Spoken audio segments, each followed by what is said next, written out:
Nako! Nako! Nako! Galit ng mga Davao-inyo, ilalabas na.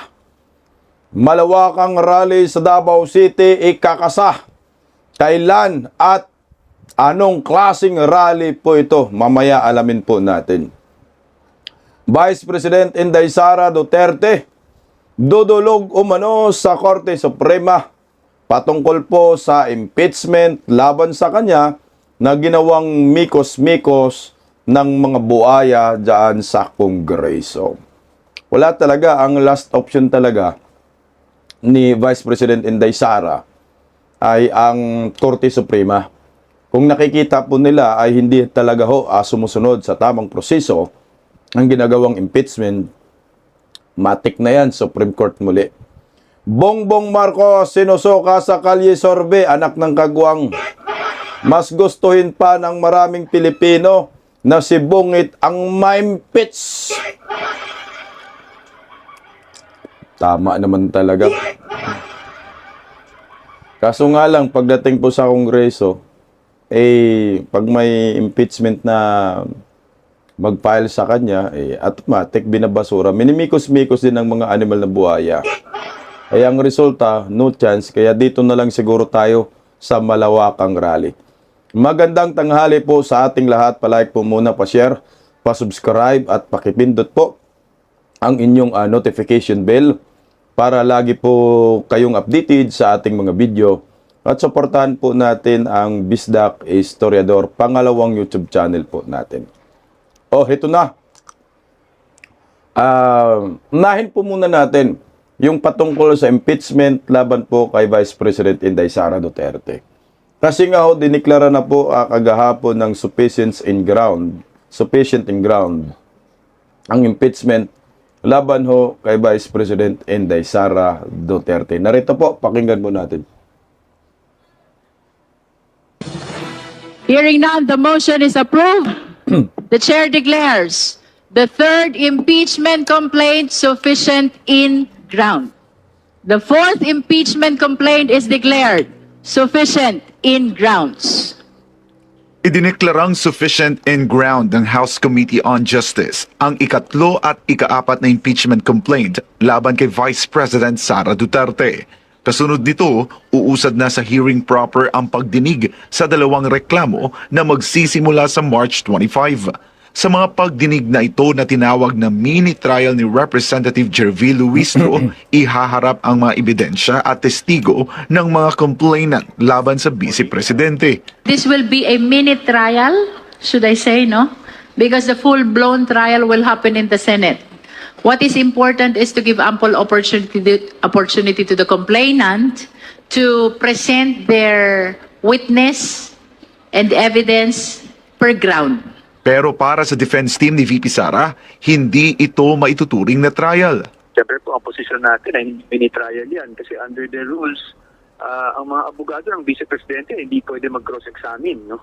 So, sa amin, hindi yan mini-trial. Ang trial talaga ay nasa Senado. Correct. Sila naman ang talagang impeachment court. Sa ilalim ng mga batas sa Pilipinas, may magkahiwalay na papel ang Kamara at Senado sa impeachment process. Tungkulin ng Kamara na suriin ang reklamo at alamin kung may sapat na batayan o sufficient grounds ang mga paratang. Kapag nakakuha ng sapat na boto, opisyal nang na-impeach ang isang opisyal at ipinapasa ang kaso sa Senado. Sa Senate of the Philippines naman, ginaganap ang impeachment trial.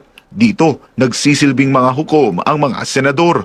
Sa kabila nito, sinabi ni Attorney Michael Poa na patuloy nilang binabantayan ang mga susunod na hakbang sa Kamara. Siguraduhin lang natin na maprotektahan natin ang mga karapatan ng Vice Presidente.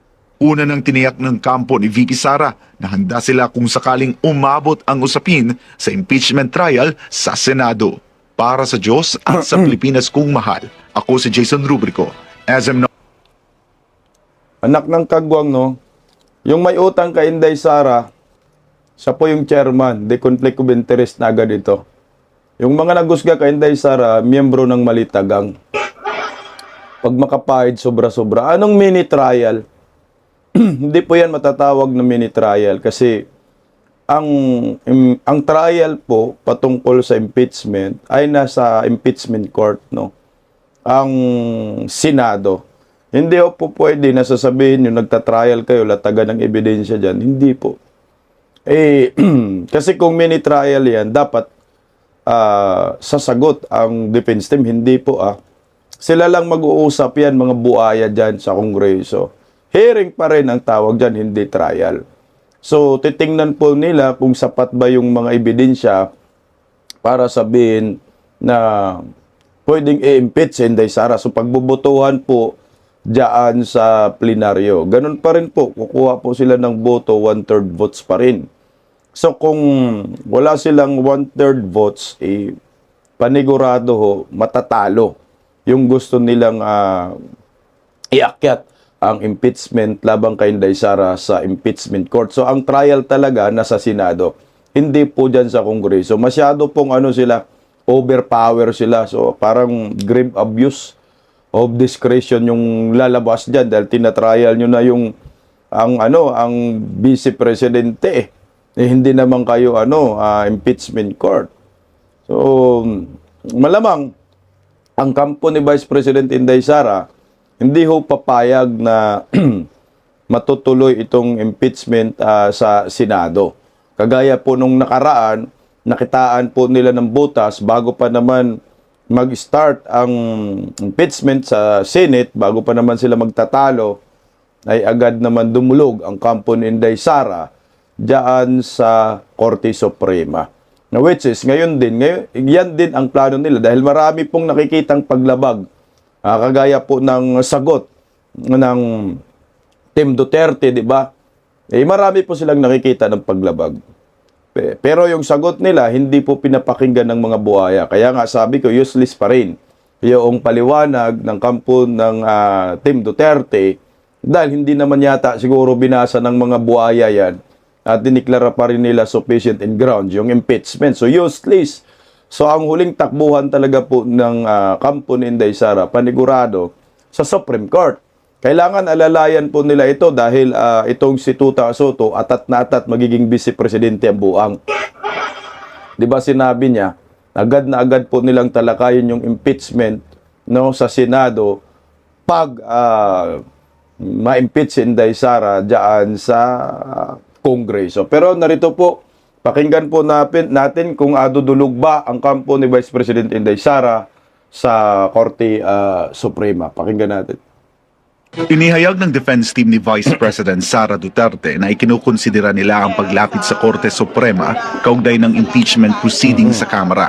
Ngunit ayon kay Attorney Michael Poa, spokesperson ng grupo, wala pang pinal na desisyon tungkol dito. Ngayon po, pagdating naman sa issue kung may idudulong tayo sa Supreme Court, hindi pa po, of course, that's always a possibility, pero wala pa po ako masasabing definite sa ngayon. Siguro malalaman na lang natin kung makapag-decision talaga kami na merong talagang malaking bagay na dapat idulong sa Supreme Court, gagawin po natin. Kaugnay naman ang planong sabina ng House Committee on Justice, iginit ni Poa na handa silang suriin ang legalidad nito. Matatanda ang sinabi ni Congressman Terry Ridon na posibleng ipasabpina ang income tax returns at business records ni VP Sara, pati na ng asawa nitong si Attorney Manasseh Carpio. Doon naman po sa mga sinasabing mag-issue ng subpoena, yan naman po ay may powers under the rules ng House, no? May powers mag-issue ng subpoena. Pero kung naayon man o hindi sa batas yung subpoena, yan po ang titingnan naming mga abogado ng ating ikalawang Pangulo. Titingnan natin kung tama ba yung laman ng subpoena, titingnan natin kung naayon sa batas, at titingnan natin kung wala namang karapatan ng ikalawang Pangulo. Ang kumbaga in English nai-infringe dahil dito sa mga subpoena na to. But Sinabi rin ni Poa na nananatili ang kanilang tiwala sa proseso ng Kamara sa kabila ng mga ulat ng pagkiling ng ilang panig. Aniya, hahayaan nilang magpasya ang mga mambabatas batay sa ebidensya at kanilang konsensya. Unang-una sa lahat, bilang abogado, Admar, I would like to trust the process pa rin. No? So, sa ngayon, despite statements being said that might seem bias or meron ng partiality, para sa akin, we need to trust the process and we need to give our lawmakers at lahat ng miyembro ng Committee on Justice and even plenary the benefit of the doubt, no, that they will be voting based on evidence, based on conscience, no. So sa atin ayoko pong mag-cast ng any aspersions, no, laban sa ating mga lawmakers. Dagdag pa ni Powa, handa ang kampo kung sakaling umabot ang usapin sa impeachment trial sa Senado. Iginit niya na nasa mga complainant ang obligasyon na maglatag ng matibay na ebidensya at hindi sapat ang puro alegasyon lamang. Kasi maraming mga lumalabas na statements na tila ba'y may conclusion na may pagkakasala o may mga impeachable offenses na nakumit ang ating Vice Presidente. Tandaan lang po natin, no, that the burden of proof lies with the complainant. Sila po ang nag-complain, sila po ang naghain ng mga reklamo, so dapat sila ang may ebidensya. At Correct. Kasi parati lang sinasabi, hindi sumasagot ang Vice Presidente. Well, hindi sumasagot ang Vice Presidente kasi wala namang dapat sagutin sa ngayon. Para sa kampo ng Vice Presidente, hindi katotohanan ang maligasyon kung wala itong basehan at ebidensya. Para sa Diyos at sa Pilipinas kung mahal, ako si Jason Rubrico, SM9 News. Parang ang labo talaga ng impeachment laban kay Inday Sara, no? Kumpara doon kay Bongbong Marcos. Si Bongbong Marcos kasi agad binasura dahil sabi walang ebidensya kahit may ebidensya. Dito naman kay Inday Sara, hindi binasura, diniklarang sufficient in form, in substance, at sufficient in grounds na nga ho ngayon, kahit walang ebidensya. So ang ginagawa nila, fishing expedition. Mantakin mo, ipasubpina yung lahat ng mga income tax records si Inday Sara, anak ng kagwang. Bakit nyo ipasubpina yan? Kamuti, no? Pati yung mga bank accounts, hindi po pwedeng ganun. Ang impeachment court siguro, palagay ko, pwede magsumpina, pero sila magsumpina po sila para lamang merong ebidensya sila. Malabo po yun. Lumalabas, ikaw nag-complain ka, wala kang ebidensya. So ngayon manghihingi ka ng ebidensya sa nirereklamo mo. Pwede pala yun. Nagrereklamo ka pa, wala kang ebidensya. So lumalabas yung reklamo mo ay puro chismis marites at gawa-gawa lamang. Hindi pwede yan. Ito rin yung dapat titingnan ng kampo ni Inday Sara. At saka maraming sablay. Yung kampo ni mga buhaya, no?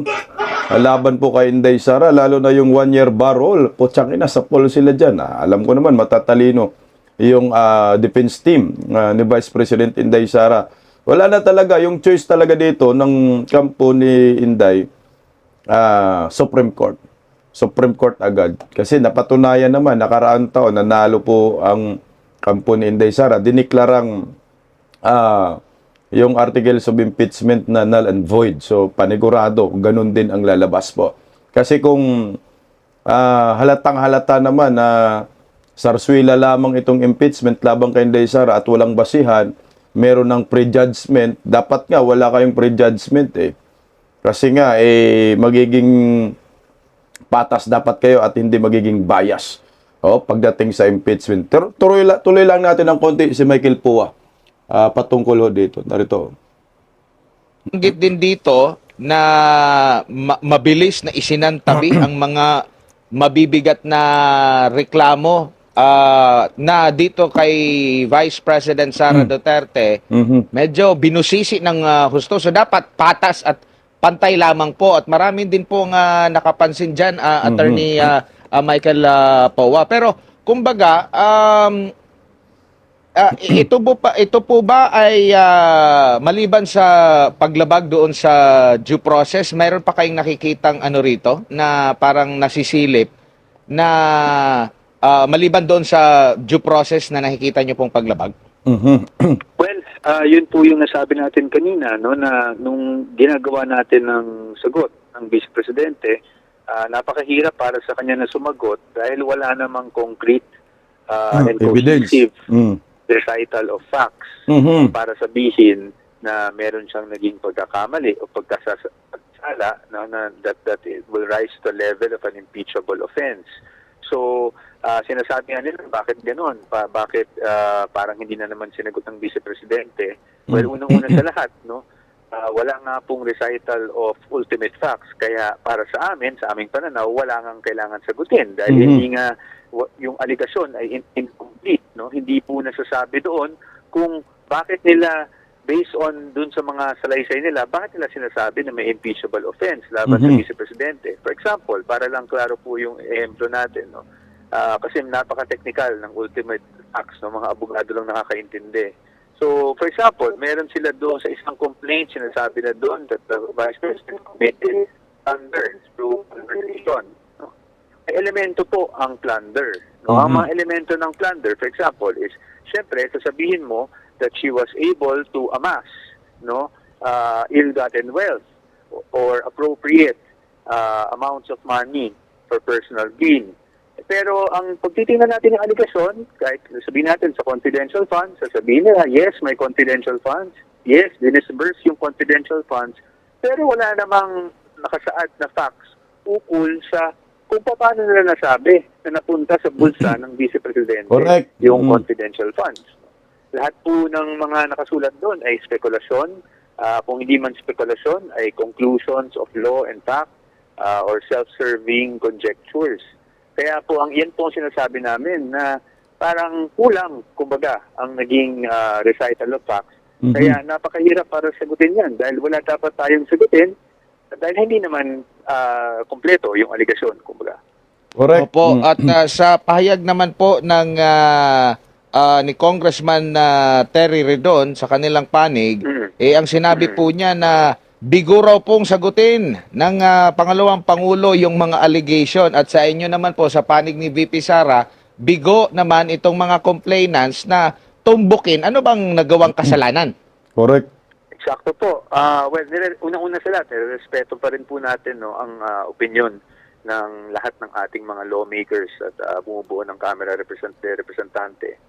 Pero yun po ang pananaw namin na bigo po silang matukoy kung ano ba talaga yung ginawa niyang mga mali o mga acts na sabing naging impeachable offense na ang mga ito. Kaya nga, lumalabas na mikos-mikos na lang yung impeachment labang kay Inday Sara. Ang purpose nito, sirain lang ang Vice Presidente. Kasi kung katotohanan ang pinag-uusapan, talagang walang katotohanan. Pag ebidensya ang pinag-uusapan, talagang walang ebidensya. So hindi ho natukoy nila kung ano ba talaga ang kasalanan ni Inday Sara. Kasalanan ba ni Inday Sara maging maganda?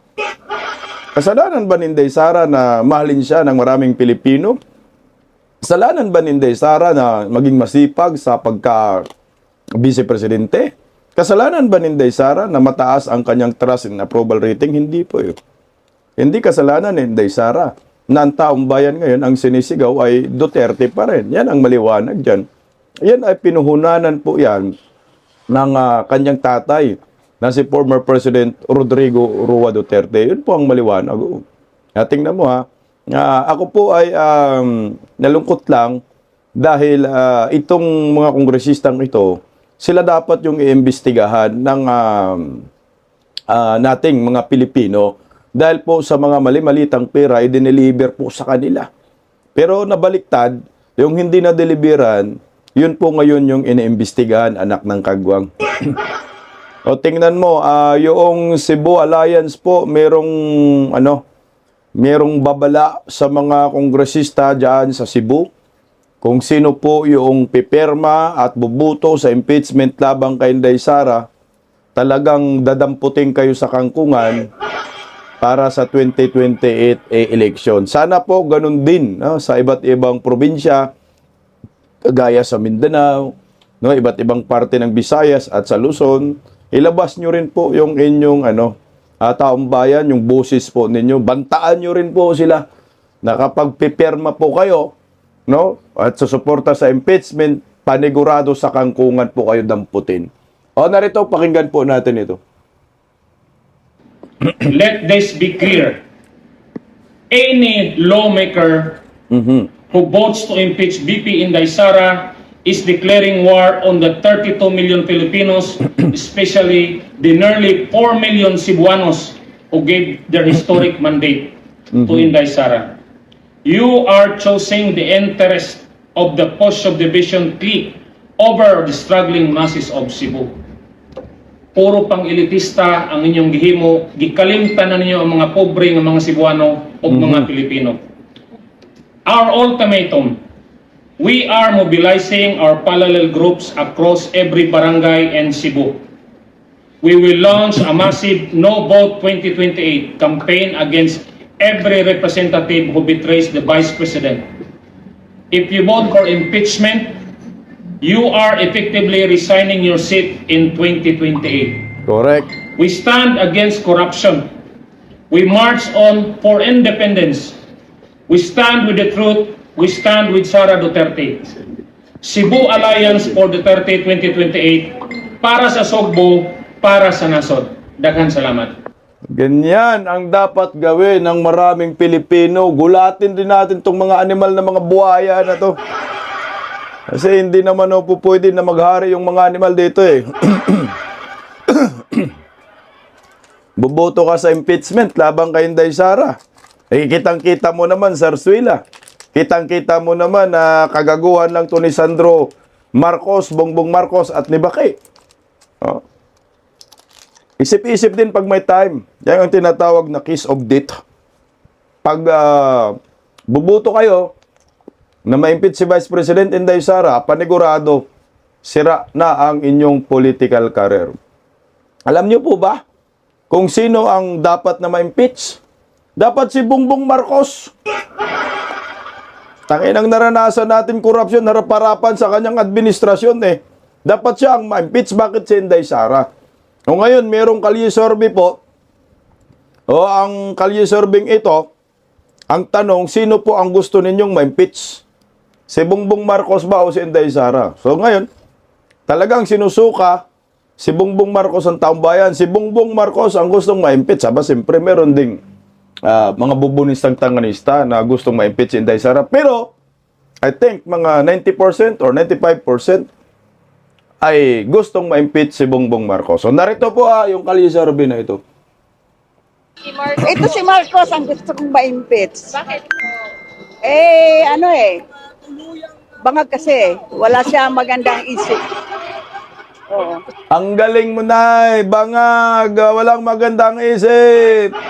Tama po yan. Tuloy yun. Gusto ko si Sara ang magiging presidente. Kasi parang tapat siya. Hindi siya ito ayoko. BBM po.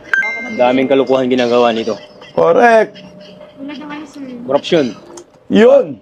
Tapos, incompetent. Mismo. The worst president ever. Aray ka! Incompetent! Most worst president ever. Totoo naman talaga yan, oh. Loy. Si Sara. Oy! Ha? Diba? Maraming reklamo kasi sa kanya. Kaya si Sara ang gusto ko. Lolo kanay. Totalianista. Si Inday Sara daw kasi maraming reklamo. Hindi ba tiningnan mo yung reklamo na? Anong reklamo yan? Tangina, 2022 pa lang yan. Hanggang ngayon, reklamo na eh. Walang ebidensya. Hanggang ngayon, ilang taon na ba yung reklamo na yan? Walang ebidensya. Kaya nga, gawa-gawa lang, Nay. Ikaw naman talaga, Nay, oh. Na ma-impeach. O, 1-2 na. Ako, napakahirap na tanong niya na. 1-2 na, ha? Kasi dito ako eh. Kay Sara Duterte ako eh. Oo, kasi sa kanya pag upo niya, sa kanya lumabas lahat yung mga Korupsyon. anomalya sa di ba? Sa mga Flood control. Kaya dito na lang ako dahil yung dating tatay niya, pag sinabi niyang magbigay ng bonus sa mga empleyado, sa mga May empleyado, bonus. Ngayon, binibigay ka agad. Samantalang dito, nadidelay. puta, kinukurakot mo na. Oo, kasi yung asawa ko, City Hall siya nagtatrabaho. May mga bonus silang 20,000 sa kanya na delay. Pero yung tatay niya dati, pag Mabilis. sinabi, bigay ka agad. Ayun lang, sa ngayon, maraming hindi nagugustuhan si Bongbong. Pero kasi ayan wala na. akong balit, wala akong dito eh. Wala akong sa kanya. 1-4 na, Impeachment ha? lang, pero wala akong nakikita na Katibayan. parang hindi na siya masyado lumilitaw. Yun lang. So kasi plata siya tatawag na banga, gumagano. Parang wala siyang wala siyang reforma o parang solusyon ganun. Para Bangag sa akin talaga po, yan. si BBM. Kasi para sa 1.5 sa na. pananaw ko lang po kasi si BBM ang ma-impeach. Opo. Ang ma-impeach ba? Mm. Kasi para sa akin parang hindi magandang nangyayari sa natin sa bansa natin. Correct. Lalo na sa mga kalamidad, lahat po yung patayan sa droga. Yun lang naman po. Yun lang po ang pananaw ko. For me, both. Bakit po po? Wala naman silang naitulong pareho. Ito, dilawan. Lalo na to, si Sarah. Sarah po. Oo. Para sa akin, ano siya. Mm. Puro ganun lang. Si BBM, grabe. Hindi din ako pro Marcos eh. Dilawan yan, no? Kung gusto nilang sila babalik, Sinday Sara, maraming nagawa. Nakapikit ka lang, ma'am, at saka nakatakip tainga mo, kaya sasabihin mo lang nagawa. Tuloy, oh. Bongbong siguro. Kung Marcos po, 2-7 na. Parang masyado naman siyang tahimik eh. Wala siya kasing masyado, sa pagkakaalam ko lang wala pa akong nakikita masyadong nagawa niyang maganda. Wala talaga. Mm. Sara lang. 3-7 na. Oo naman, siyempre. Mm. Di niya may paliwanag yung confidential funds niya. Mm. Yun lang naman. Ang sa Yun sa confidential funds, talaga. Hindi kailangan ni Inday Sara magpaliwanag ng confidential funds niya. Ang magpaliwanag kuha, ang paliwanag ng kuha ay unmodified opinion na, mga bubo. Tuloy, 3-7. ano ko po si Sarah. Gusto ko po matanggal. Kasi si BBM po marunong po siya maging president. Be honest po siya. Anong be honest? Tanga. Marunong maging president si BBM. Kaya ang langis ngayon, 100. Ang bigas, 60-70, marunong. Ekonomiya, bagsak, marunong. Ang tanga naman tong animal na security guard na to. Palitan ng piso kontra dolyar. Anak ng kamote, 60 pesos na, marunong. Ano ba kayo, te? Security guard ka pa. Lolo ka, te. Sige nga, tuloy, 4-7 na. yung dapat nawala ay matanggal. Si Marcos ba? Ayos. 4-8. Wala naman nagawa sa Pilipinas. Binuto ko yan. Mhm. Pero ang akala ko kasi, yung ginawa ng tatay niya, hindi, yung ibig sabihin, Pagpatuloy. binuto ko siya kasi baka doon siya babawi sa ginawa ng tatay niya. Kalukuhan ng tatay niya. Eh, yung pala hindi, mali pala ako. Mm. Kaya kung dapat impeach siya, kasi ngayon pahirap ang buhay ngayon eh. Correct. Mahal ang bilihin, wala ng pera ang mga tao. Mismo. Bunti. 4-9. Wala naman siyang napala sa mga ano. Nang parang sabog siya lagi. Bangag. Tama yan. Si Bongbong ko yung gusto niya ma-impeach. Para sa akin, si Sara rin. Oy, 5-9 na.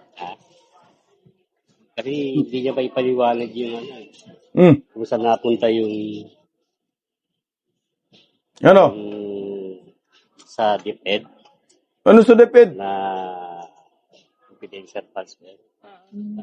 Pero sir, aware po kayo ng 4 billion po yung yung confidential funds ni PBBM? Tungkol lang, wala akong doon. Hindi mo Tanga mo. Dahil siguro sa corruption, ma'am, sa mga bilihin po. Yung ma-impeach po. ma'am, sa dalawa po, ito gusto niyong tanggalin?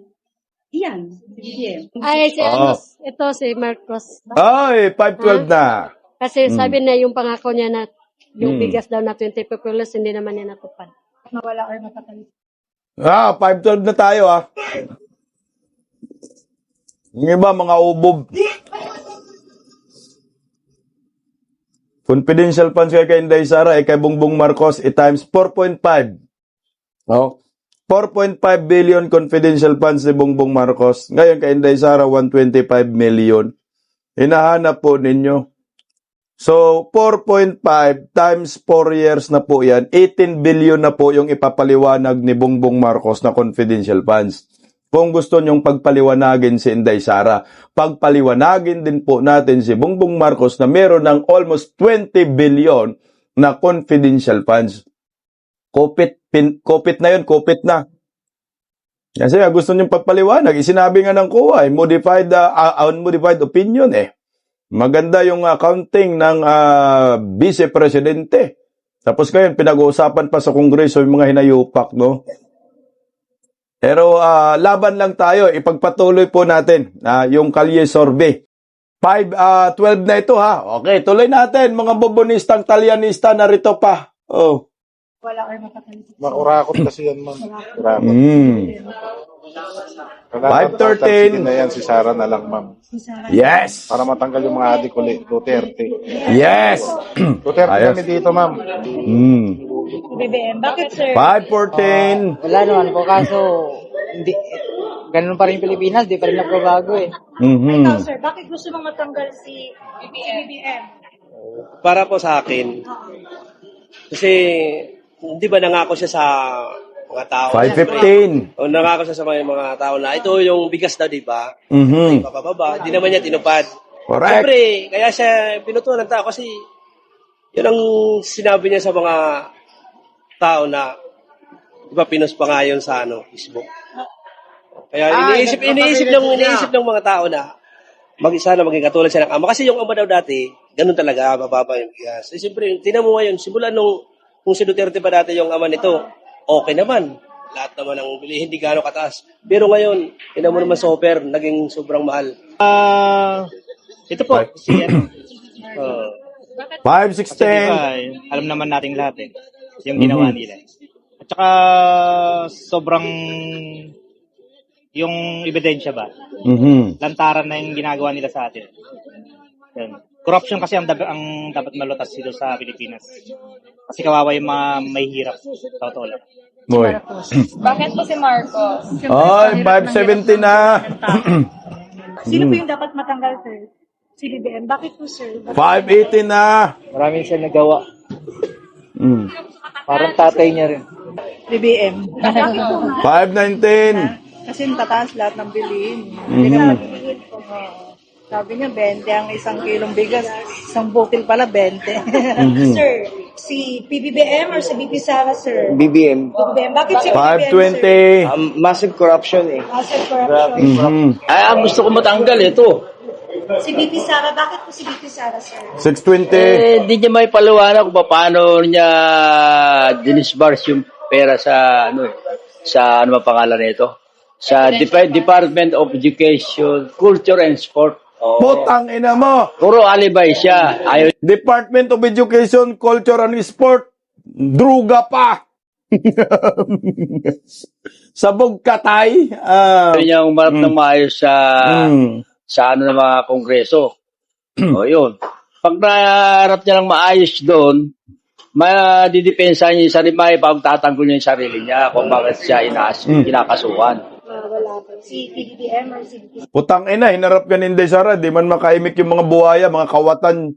Pinakampihan mo tayo, malitagang. Lo animal talaga naman. 6:20. Tuloy, Si PBBM. 6:21. Kasi parang hindi namin naramdaman. Correct.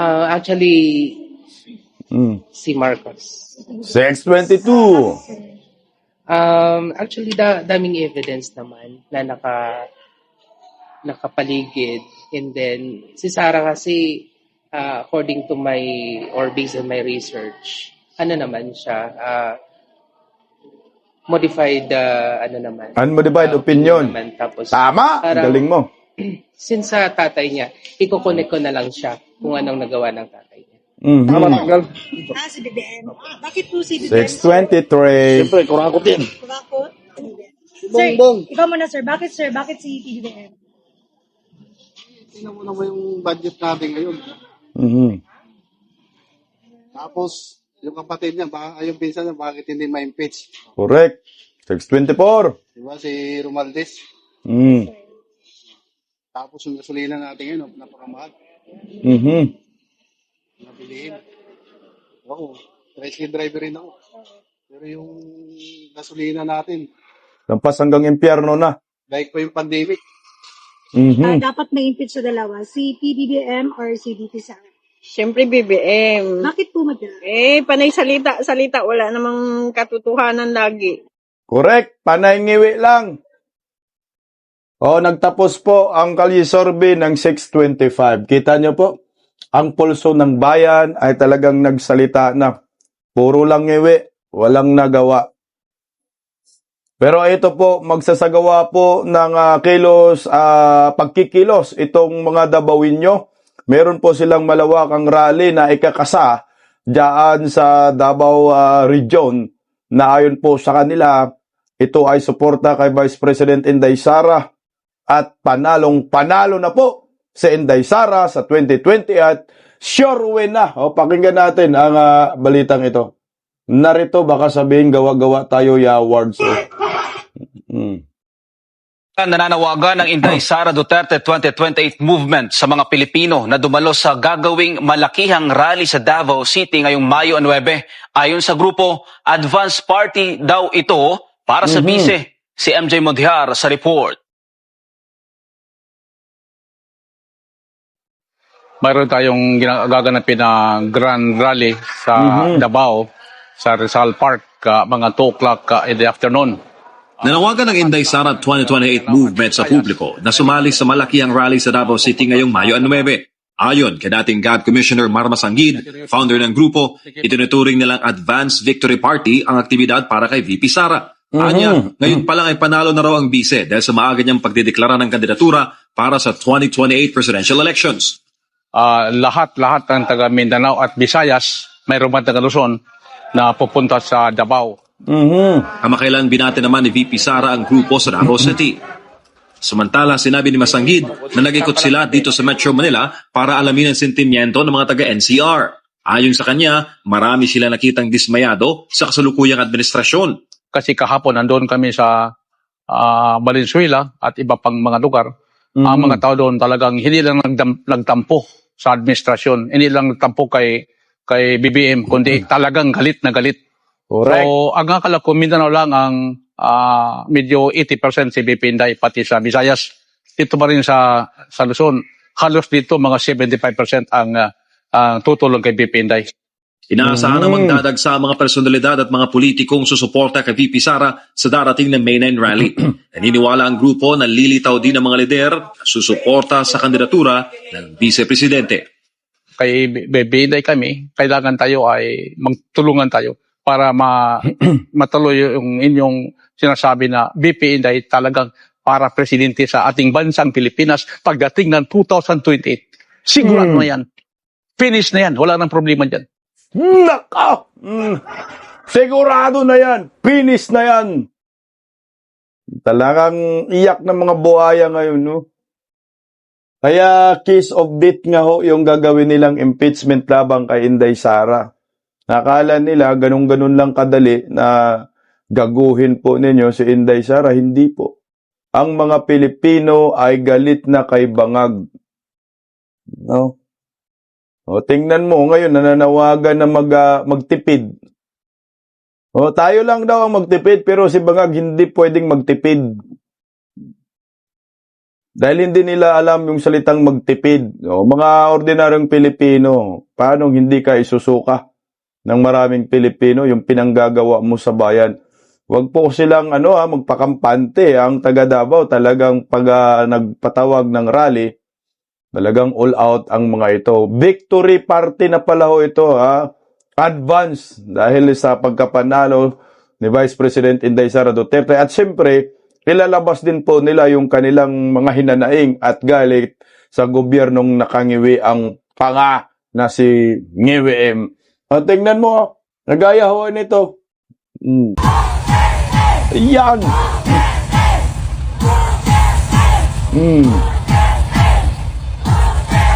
Nako! Nako! Nako!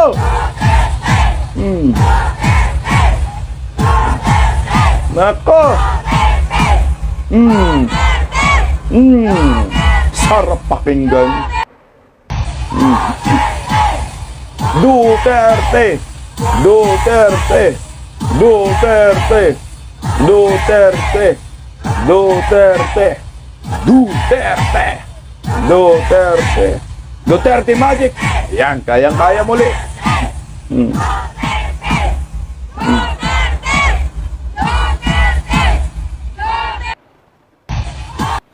Alam nyo, no, kaya, no, ng Team Duterte ng mga Duterte diehard supporters magtawag ng napakaraming Pilipino. So ito, ewan ko kung anong, di naman siguro manawagan sila na sipain si Bangag. Pero gano'n na ho talaga yan, papunta na doon. Dahil galit na galit ng taong bayan, pero wag silang magpakampante sa galit ng maraming Pilipino. At tayong mga Pilipino rin naman ay malaki ang ating expectation dito kay Vice President Inday Sara na kapag ay naupo po siya sa pagkapangulo ay walisin niya itong mga kurakot sa gobyerno. So parang magiging si Inday Sara dito 2.0, the Punisher. No, at gusto ko rin po ibalik yung war on drugs, no. Siyempre, kailangan po ng taong bayan yung war on drugs kagaya ng ginawa ni former President Rodrigo Roa Duterte dahil yun po yung gustuhan ng taong bayan. At saka siyempre dahil kailangan mo muna dahil maipakulong si Bongbong Marcos, Elisa Marcos, Lisandro Marcos, Martin Romualdez, at iba pang mga sangkot sa paglilima sa kaban ng bayan, lalo na si Tuta Soto, ayan. Sama mo na rin si Panfilo Lacson. Ang daming mga kongresistang ipapakulong ni Inday Sara, kagaya si Adyong, lalo na si Pastor Dila, isama mo na si Laila Disaba, ibalik sa kulungan, no? Isama mo na rin si Father Flavi, lahat ng mga gabinete ni Bungit, Remulla Brothers. Naniniwala tayo, there will be a day of reckoning. Yung ginawa ho ng mga animal kay Tatay Digong, yung sukli dyan sa 2028, abangan po ninyo. Ang Duterte type of leadership, babalik po yan. Mark my word. Ngayon nga po, tangin na 4 na taon na si Bangag. Anong sigaw ng mga Pilipino? Duterte pa rin. Paggising sa umaga, tanghali at gabi, nakikita ko ang post niya, ang hapdi. Paano nga ba to? Di ako makatanggi. Watch ko na lang at isipin ng mabuti. Bisdak Pilipinas. Bisdak, tinig ng katotohanan. Sa bawat vlog may laban sa kasinungalingan. Mulat ang mata, gising ang masa. Bisdak Pilipinas, para sa bayan, gumigising sa diwa. Sa likod ng kamera, tapang ang dala, walang sinasanto kung mali ang gawa. Hinay-hinay, pero palaban. Boses ng tao sa digital na labanan. Bisdak, tinig ng katotohanan. Sa bawat vlog may laban sa kasinungalingan. Mulat ang mata, gising ang masa. Bisdak Pilipinas, para sa bayan, gumigising sa diwa.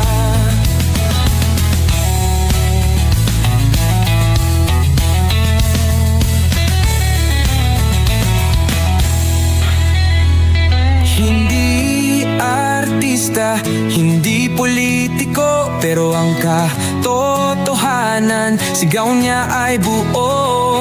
Sa YouTube o Facebook man siya makita, may aral ka pa rin, may uwi sa bawat salita. Bisdak, gising sa katotohanan, di lang kwento, kundi panawagan. Sa bawat Pilipinong naghahanap ng liwanag. Bisdak Pilipinas, kasama sa pagbangon ng bayan. Bisdak Pilipinas.